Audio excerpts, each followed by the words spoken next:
Bonjour et bienvenue dans cette nouvelle vidéo des semi-remorques américains chez Altaïa. Nous en sommes au numéro 48. Attention, attention, le titre est plutôt ronflant.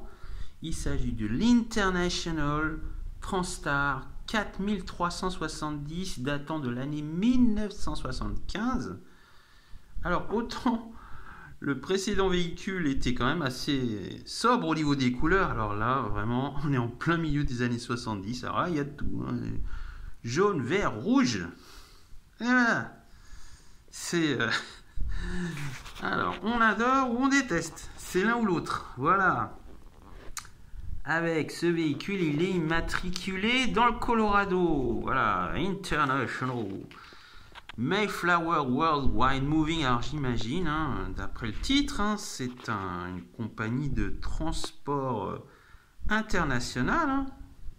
Voilà, Mayflower, alors là, on ne peut pas faire mieux. Hein.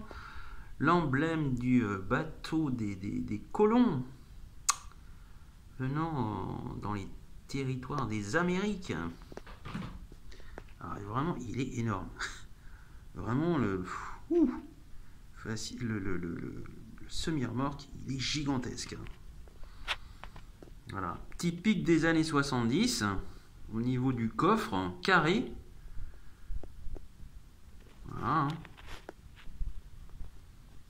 On va jeter un petit coup d'œil à l'arrière. Voilà. Ouais, pas mal. Bien. Jamais déçu par les véhicules d'Altaïa. Hein. Vraiment, là, j'aime beaucoup la façon dont c'est fait. Hein. Même c'est peint, mais tout dans les détails. Wow. Regardez-moi ça, les petits décalcomanies là au niveau des très détaillés. Je ne sais pas qui s'occupe de faire la fabrication de ces véhicules, mais ça reste toujours très impressionnant en termes de détails. On va jeter un petit coup d'œil sur le fascicule. Alors, qu'est-ce que nous avons? Le Fordisme, ah bah là franchement c'est un thème absolument inévitable. Hein, si on parle de véhicules américains, hein, c'est quand même les premiers à avoir créé ce type de production à la chaîne. Voilà la photo d'époque, hein, avec le fameux modèle T, destiné aux ménages les plus modestes. Un modèle vraiment iconique, hein, tellement iconique qu'on le retrouve aussi dans la bande dessinée Tintin. Hein. Ah, très beau cliché. Hein.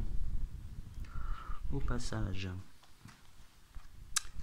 Page centrale. Hein. Avec un aperçu du véhicule et de ses caractéristiques techniques. On parle de la cabine. Hein. C'est vrai que les cabines étaient énormes. Je parle de celles des véhicules des années 70. Hein. Vous pouvez quasiment dormir dedans.